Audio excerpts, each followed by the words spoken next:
Sergeant, I can hear you.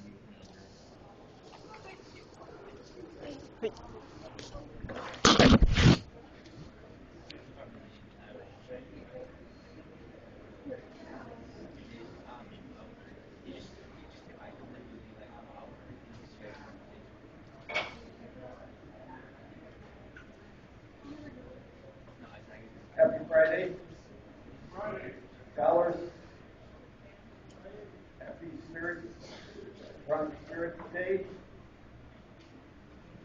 Where are you? Loving it. Way to go. Big news, right? Who's the basketball coach? What a tough business to be in. But let me tell you, I had the pleasure of interviewing two people they hired. Extraordinary. Big things are on the way for Giants athletics basketball. And it's very exciting in fall, but it's still here. Not hoping that way. I don't want to not graduate in time. All right, back to the rhyming zone here. Let's try that off. I think so. We defined compressive episode. We said by all means rule out bereavement. Leave people alone. I had a session that I named my conference called Good Grief. Leave bereavement alone. I would mean let people grieve in their own idiosyncratic ways until they're the other side. I fully understand if they're suicidal. You're a health professional. You have an obligation to do everything you can to prevent that. That's a relatively rare occurrence within bereavement. Bereavement is a normal curative process that needs no assistance from scalpel or chemical. So please keep that in mind as you move ever closer towards your professional status in the real world. So, major depressive disorder is the depressive disorder that is, by definition, major by virtue of its impact on impairment. I trust I don't have to redefine impairment for you anymore. It's blah, blah, blah for you.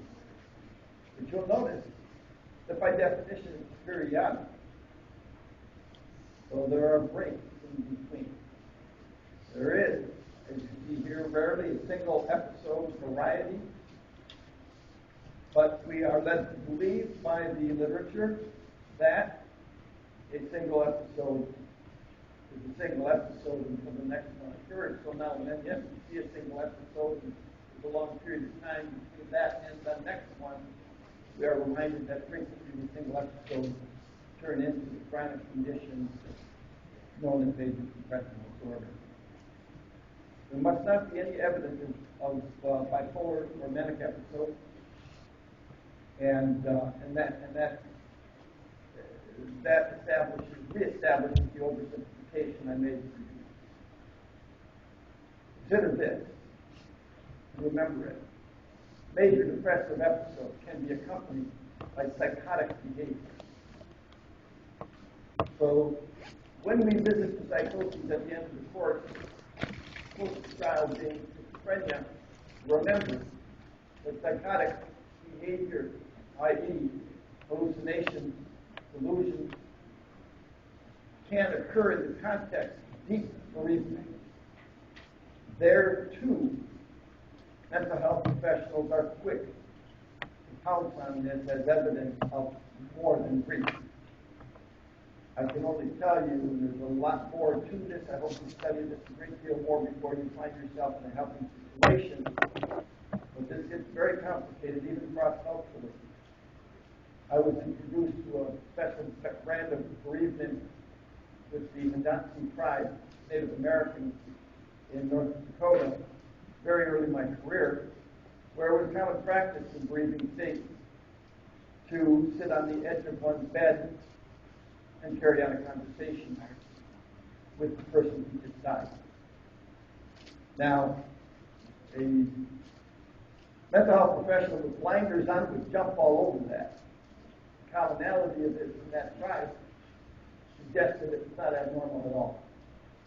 And therefore, you do not touch culturally based or spiritually based things that might otherwise be regarded as psychotic. So respect for culture, respect for religion. The way people practice their religion is just as sacred, if you will, as the way they practice their culture. So, with all that having been said, here we have this major depressive disorder, deep sadness, several of those associated characteristics that I went over on Wednesday, and obviously significant impairment.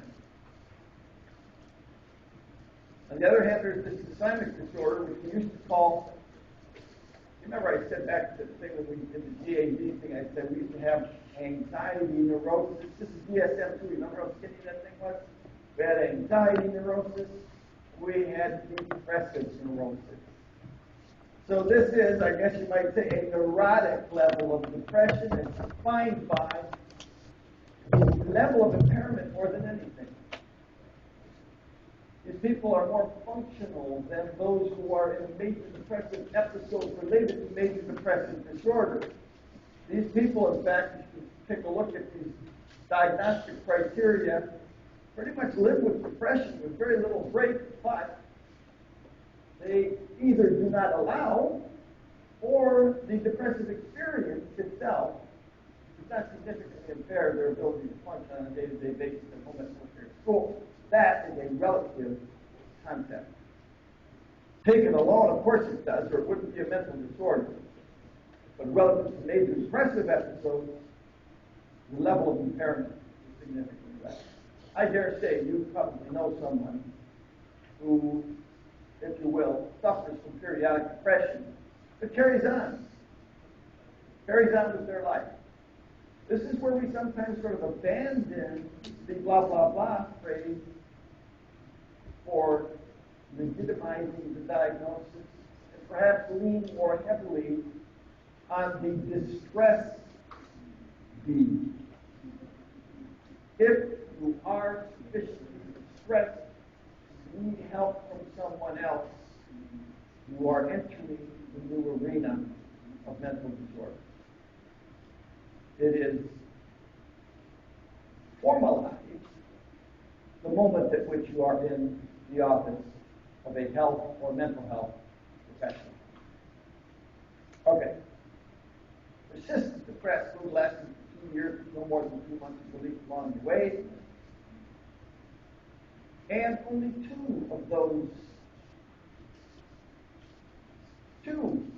only two rather than 5. 5 for major depression, 2 for dysthymic depressive neurosis. 2 associated symptoms. But at the core, you still have this anhedonia and or dysphoria. Okay. I think this is actually where we left off. So I probably repeated a few things, but recapitulating sometimes helps you crystallize and consolidate the memory, doesn't it? Now that you know how delicate memory is. Remember depression, maybe I should substitute the word sadness. The universally experienced phenomenon. And sadness is very, very deep, very impairing even in the short run. We call it depression. And I dare to say there's no one in this room who hasn't experienced that sometime in their life. I've already indicated to you, in my belief, it is almost always connected with loss, disappointment, and someone I consulted to only days ago reminded me of a third factor. Inescapability from adversive situations. I'd almost lost sight of that other factor I saw so frequently in my private practice days. People in relationships, especially in a dependent role, who do not have power that the other person in the relationship has to determine their own destiny, and as such, This is a bad formula often in the wrong relationships for harmony. Therefore, add to my list of two, a third. Inescapability in situations that should be ones in which we can act freely, exercise freedom of choice. It is not uncommon to find people who have very, very few options when they are in a relationship that's not working. I.e., you may look at it and say, well, that's simple. Get the hell out of the relationship. I'm here to tell you a very, very complex matter for almost all people. Add the element of dependency, and it gets even more complicated, more delicate, and more tragic in some ways as well. For many of you who are in this classroom, and by inference are in this university to achieve a level of independent functioning that your degree will provide you with completely. And this is where I am the biggest advocate of education as the cure. Education is the cure. It's certainly, number one, it's a ticket out of the ghetto. And ghettos are everywhere. They're in every culture. They're in every community. It is the fast ticket out, and it is often the solution to relationships in which people feel trapped. That's number one. Number two, not unrelated to what I just said, twice as common. Clinical depression. You know what clinical depression is now because I articulated what you meant by that earlier. Clinical depression. Twice as common in females as it is in males. You should probably be aware, I'm starting to think of 10 questions waiting to happen now because I'm desperate now. So 50 points together on only two chapters. So a popular idea back in the day when we were stupid, your generation is so much smarter than ours. You just get information so much faster that you are becoming a much smarter generation. And the generation of professionals within your generation reject this idea and oversimplify. And that is twice as common in females because 2X versus XY. Therefore, depression must be connected to the X chromosome. We're really cool on paper, but stupid. It's stupid in the sense that it is impossible that it would be that simple. Stupid because it's simple. In a way, my oversimplification of mood disorders is a little stupid too. But there's a reason for this level of stupidity on my part because I think in the long run, it'll better prepare you for the next level of visiting these very complicated groups of disorders. This very complicated group of disorders that we call mood disorders. Okay, so we reject this because we know there are many other much more important factors in female, often related to like this surmise about in a way, and that is who is the independent person in the relationship and why. Who also has enough ego strength. Females have more ego strength, in my biased but accurate opinion. They have more ego strength as evidenced by their ability to go to someone else and say, I am hurting. I need help. Males tend not to do that, therefore they didn't. Diagnose less, and you already know from previous test material, they handle their own problems with drugs and alcohol. So where we look stronger in depression, go look at the substance use abuse dependence statistics and see who's occupying most of the hospital beds in that category. Okay. I'm very distrustful of the statistics, of the textbook. It's a textbook everywhere. Major depressive episodes, major depressive disorder, assignment disorder, these depressive disorders has increased sixfold in the past 50 years amongst young people. It makes no sense to me at all. You had way more toys growing up than I did, but maybe that's part of the problem. I don't know. There are many more ways you can stimulate and entertain yourself. There are many more ways you can have fun than my generation could at your age. And that's what always made me wonder about this statistic. In fact, I think it's a statistic that is exaggerated by it being diagnosed thanks to Depression Awareness Day. You all know about Depression Awareness Day? There's a Depression Awareness Week, within which PsyChi holds or has held a little conference during that week, and they have presenters come in to present on depression and other mental health issues during that Mental Health Awareness Week. I think it is, but one of them is Depression Day, somewhere in October. We're looking for it, which just coincidentally was started only months after Prozac was introduced. So guess who funded the marketing of Depression Awareness Day? Question. Okay.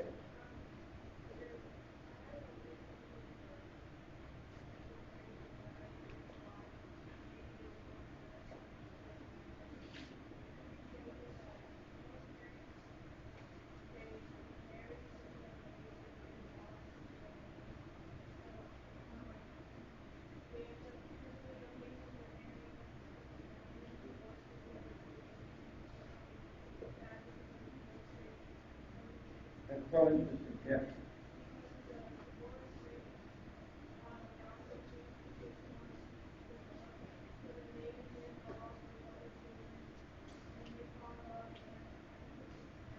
It's a very, very interesting proposition. I don't disagree with that, by the way.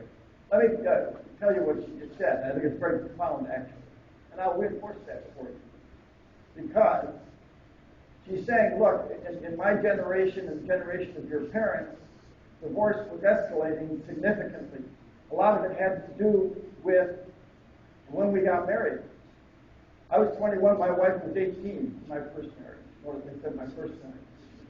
Which means I'm not talking about my wife right now, am I? I'm talking about my ex. I still love her. She's a wonderful person, but she is not my wife. Point being, 21 and 18 in my generation had a very high risk of failure. That one lasted 15 years. And eventually, for all the reasons you're talking about, 15 years later, we had no idea who each other was. And went our separate ways. I think my children would tell you from that marriage, they were very careful about commitment. When you are careful about commitment, it says something about when and how and the circumstances under which intimacy is incorporated into your life, and within intimacy and commitment lies a lot of potential happiness. So I think what I'm saying reinforces everything you're talking about. I think you are a much smarter generation than mine or than your parents. And I think one of the things about it is that in my generation, there was no person sitting in a classroom who could have articulated what you just articulated. A sense of consciousness about what might be wrong or right with society in general, relationships specifically. I think it's a very, very important point you made, very profound. And indeed, depression and conversely, happiness is indeed a product so often of relationships. They are either the poison, they being relationships are either the poison or the wealth, if you will, of experience that keep people glued together. I mentioned in the chapter on psychological factors affecting medical conditions, I hope I did, my hero, Mother Teresa's quote, hospitals are filled with casualties of loneliness. So loneliness fits into those three categories I just mentioned about what precipitates depression, right? It's a perceived loss, a perceived hole, if you will, in one's life. And thirdly, all of these things connect together, and thank you for that comment. I mean, right exactly on target. So 25% of 18 to 29-year-olds have already experienced major depression. Part of it is probably related to the conversation we just had, and indeed part of it is probably also related to the overdiagnosis of depression, when indeed it's normal sadness. Keep in mind that there are theoreticians who have been around a long time, and some just now saying it, that depression might be a survival, evolutionary-based survival strategy. My mentor back in the day, Joseph Wolke, who was really more interested in anxiety disorders, was quick to point out, if you don't get rid of anxiety sooner or later, you give up. And when you give up, what's the best protection against pain? And the pain of anxiety is a different kind of pain we call depression. It is that element of not responding that is so characteristic of depression. Whereas in anxiety, you're responding to keep yourself protected from that which produces the anxiety. So there's another potential element. Today that's still being said. Some people say depression may well be. May well have survival. It may be an emotional state created by an unfriendly environment that motivates us to change the unfriendly parts of the environment. That's very Darwinian, isn't it, in a way? And we need to visit it. It's certainly much more sophisticated than you woke up one morning with a defective serotonin neurotransmitter system. And that you're talking about oversimplified. That is almost insulting as a potential explanation of the complexity of this phenomenon embedded in the complexity of human existence in life. Lifetime prevalence is Islamic 6 out of 100. Notice, by the way, the 10 to 25% versus 5 to 12% just happens to be, to do the math, 2 to 1. Manic episode. Here's a horse of a different color. In other words, the whole other end of the continuum. There are a lot of important things to tell you about manic episodes. They're a lot more fun, first of all, than depression. People who are in them will tell you that. And I want to say this now, and I'll probably repeat it again. One of the reasons bipolar disorder is so difficult to treat is because people don't like taking these anti-seizure medications and mood-altering medications that takes the edge off these manic experiences. Therefore, they are very non-compliant as a population, as a clinical population. And it becomes a much more difficult, quote-unquote, disorder to treat as a result. So what is a manic episode? Here it is. Period of abnormally, consistently elevated, expansive, mood's getting real big here. Like, I feel like the biggest person in the world in some sense of that term. Or irritable, which is a very different issue. Irritability is seen at the core of both depression and often mania. So what we see it as then is a mood disturbance that could affect either end of the pole, either end of this continuum. And that is core. That is core to a manic episode. Truth is, the manic episodes, I'm sure there are many people in this room who have already seen a full manic episode in someone. It is something to behold. And indeed, like major depressive disorder, can take on psychotic proportions. I remember someone trying to make a call to Istanbul to set up a concert date for a musical performance. The only problem is he wasn't a musician, but he thought he could pull it off. That's delusional. And that is the essence of psychosis. And that is actually a mild story around what you might hear from someone in a full-blown manic episode. someone who has well-established bipolar 1 disorder, as you'll come to know. All right, let's visit secondary features of a manic episode. Inflated self-esteem, sometimes bordering on grandiosity. Delusions of grandeur would be an example of something seen in bipolar 1 disorder. I will remind you, bipolar 1 is one of the original 2 mental disorders as identified by Kraepelin. Remember, dementia praecox, manic depressive psychosis.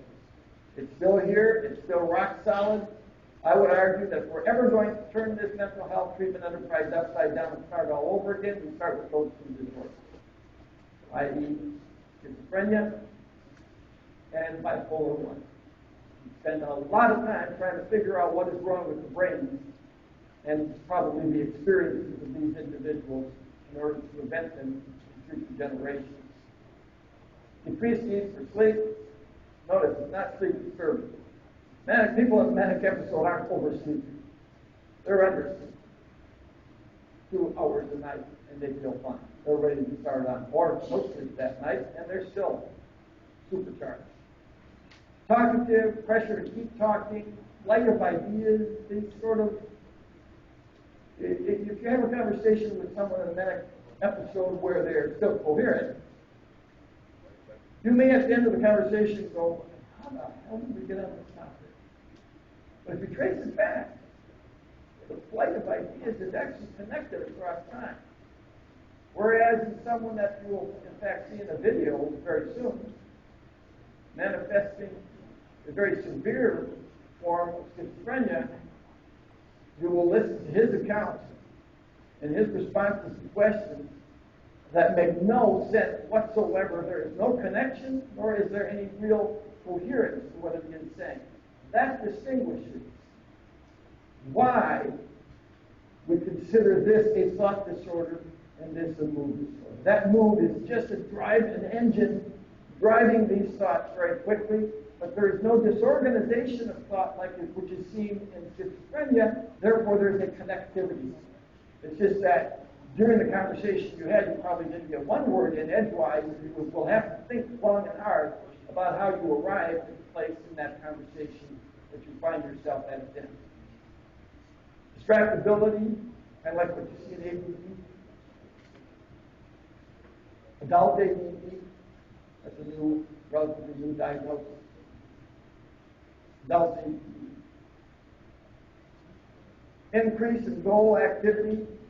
Like, you know, it's funny, we don't address, I got to think about this. We got to address adult ADD in this course. I'm going to have to incorporate that. I've never talked much about ADD, ADHD, because it is one of the childhood disorders, and I've always said, take childhood disorders class that we offer once a year, childhood psychopathology class. There's so much here in the adult arena, but I've never covered ADD. I probably should consider that. Because, as every wife will tell you, most husbands have it.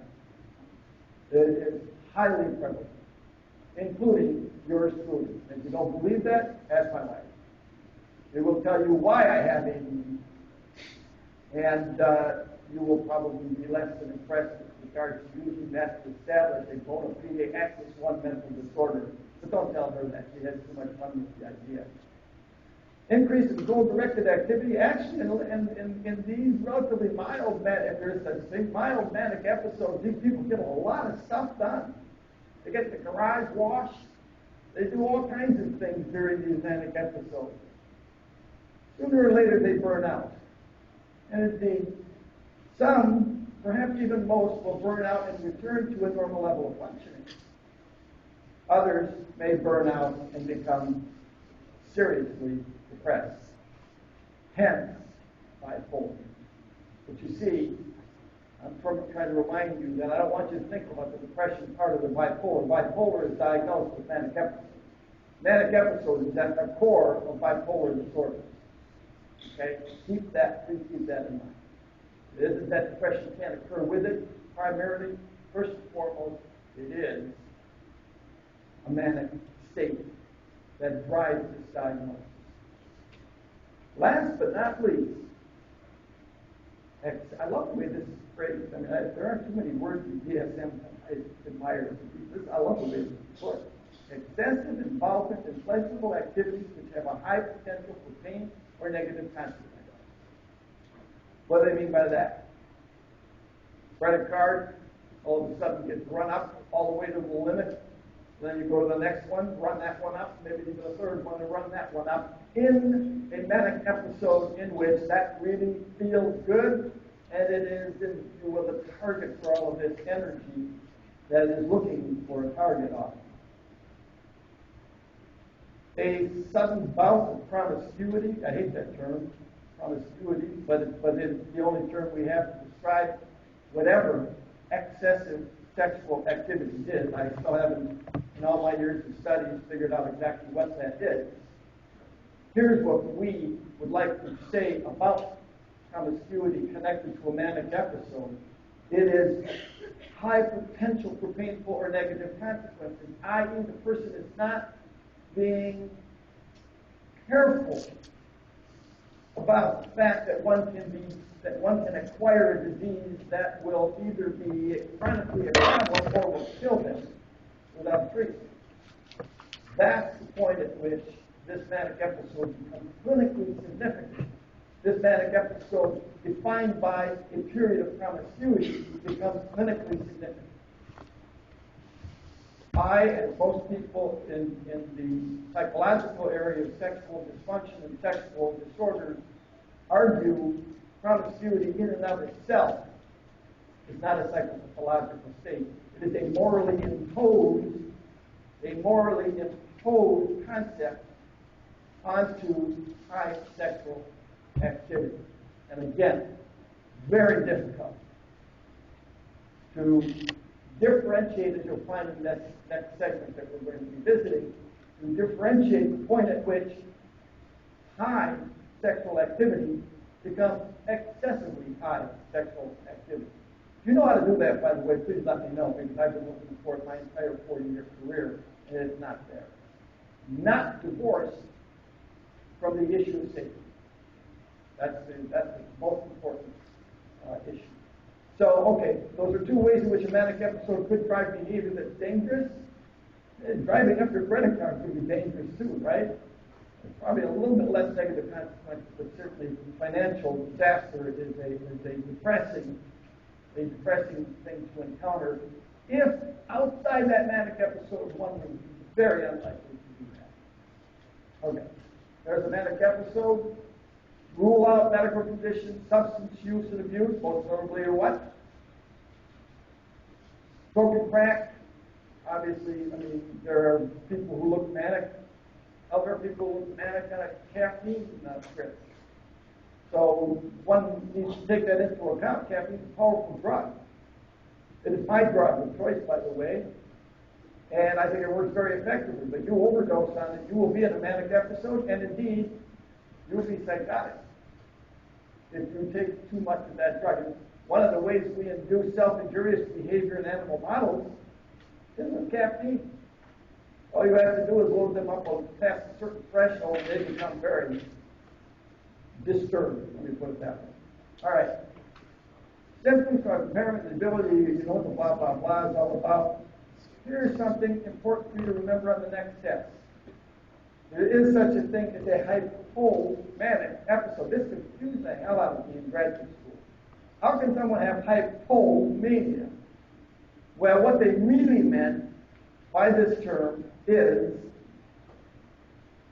a manic episode that satisfies the other criteria of manic episode, but it's not as bad as the full-blown manic episode that you may have seen.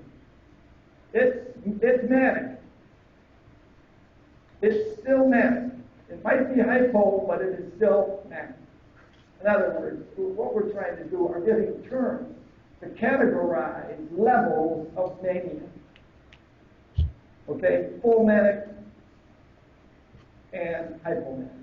So do remember, the hypomanic is still a manic state, feeding a diagnosis that you'll see in a second, but it is clearly a different animal than what you will see if you're ever around someone in a full manic episode. That is something to behold. If you have, it is, I'm sure, something you will never forget. Bipolar disorders are, on paper, alternating periods of manic or hypomanic and depressive episodes. But the depression, I want to de-emphasize here because it can occur that all you see is manic episodes in these people, and you don't see any evidence of depression. So one can be bipolar without revealing evidence of phenomena at both ends of the pole. Yes, sir.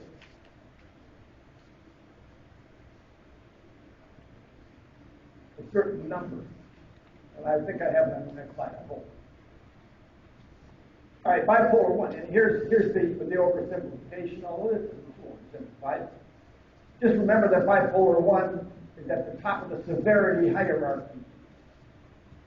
Bipolar 2 is a little less.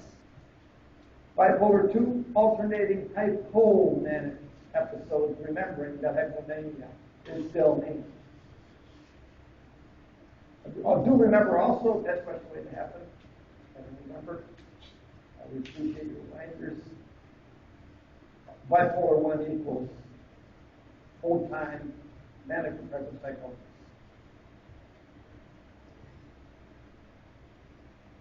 Importance of understanding denial during manic episodes. You talk to people in manic episodes, they're not like people who are depressed. People who are depressed will tell you, I am miserable.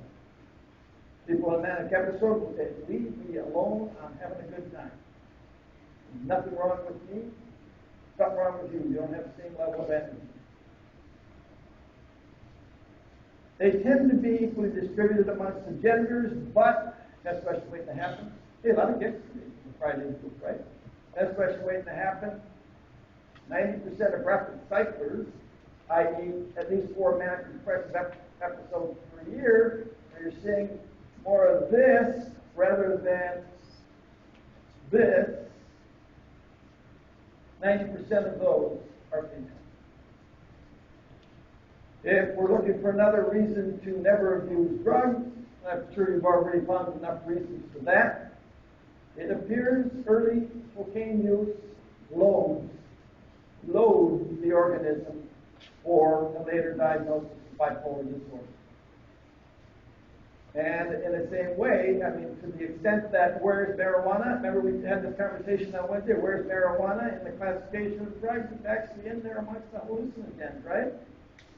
So should we be surprised that it feeds the diagnosis of schizophrenia? Now, please don't go away from this lecture and misquote me by saying if you smoke pot, you're going to have schizophrenia. If you do coke, you're going to have bipolar 1. It only loads and changes the relative risk compared to the population of those who are not using those drugs. That's all that's being said here. So that's important because there are people out there for whom that is highly relevant and very important to consider. Finally, we got 3 levels of bipolar. So you can see the bipolar 1 being really off the curve. Bipolar 2 still pretty significantly impaired. Cyclothymic is yet a little less, more drawn out sort of hypomanic episodes where, like dysthymic disorder, therefore cyclothymic disorder is to dysthymic disorder as bipolar 1 is to major depression. Do these analogies, things I have to do in Gary. So this is like a chronic level of relatively hypomanic episodes. You probably know some of these people. They're pretty productive folks. They would drive you nuts. You don't want to be around them very long. They'll wear you out. And to the extent that that might impair their ability to sustain a supportive social environment, to that extent, it satisfies our blah, blah, blah definition. Impairing the ability to function on a day-to-day basis at home, work, at school, socially, is included in that phrase. Obviously, when these things are feigned for the sake of getting something like money or getting out of something like a crime, then we have malingering. Okay? So, all right, we got this part done. We'll do suicide next. The only thing I want to show you before you get up front, here's the original chart that I showed you very first slide. I've rearranged bipolar 2, bipolar 1 to remind you, because there's no other way to remember this. Bipolar 1 is the most severe, bipolar 2 is the less severe. So if you're going from mild to severe, I should probably put this upside down, I guess, to make it more conceptually coherent. But now this is the chart to take a look at before not during your next test. I know you can never do that. So bipolar 1 most severe, bipolar 2 next most severe, cyclothymic next most severe, in terms of impression. All right, y'all have a great weekend. Suicide on Monday. No, I mean, we're going to address suicide on Monday. And then you come home for business. We're going to address suicide on Monday.